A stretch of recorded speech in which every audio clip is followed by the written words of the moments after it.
Ģirtu, kā tev liekas, man piestāvēt piercings tagad pēc tās brūnākās ādiņas? Nav! Kā nē? Es iešu pajautāt Evijai, vai vispār var iet ar piercingu jaunu solārijā. Evi, kā domā, man piestāvēt piercings navā? Jā, piestāvēt. Tu droši var iet ar piercingu solāriju, vienīgais pēc solāriju, tad viņu vajag pasmērēt ar ūdeņražu pārskāpi, obligāti. Evi, mums abām ir tādas mazas lūpiņas. Ja man gribās botoks, ko tad? Tais lūpas fillers. Vairāk ka 1 mili netais.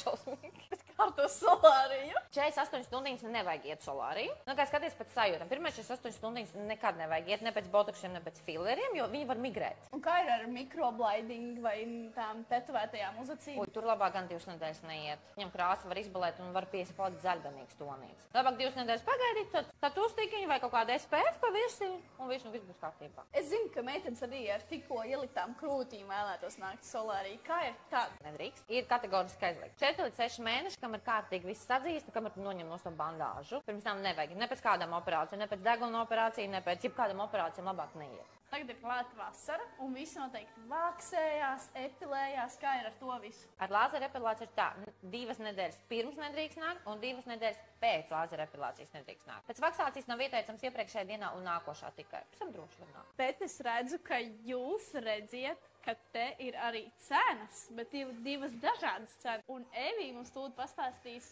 kā var iet uz solāriju un ietaupīt. Jūs atnākat, iegādājaties par 3 eiro klientu kartiņu, aizpildat man anketiņu, dabūt klientu kartiņu, un katru reizi tad jums ies 10% atlaid uz jebkuru solāriju. Gribēsiet nopirkt?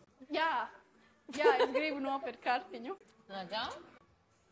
Paldies, dod man minūtīti laika, es aizpildīšu sistēmā, un tad tev būs tava kartiņa. Un par to minūtīti es jums varu pastāstīt kādus interesantus faktus. Piemēram, Sunlight studija neatrodas tikai Marijas ielā, bet Rīga Plaza tirdzniecības centrā, Olimpijas tirdzniecības centrā, Dominas tirdzniecības centrā, Gaļazarā un arī Ķengaragā. Ja tev vēl ir kāds jautājums par skaistuma procedūrām vai kaut kas, kas ir saistīts ar solāriju, droši rakst komentārā. Lūdzu.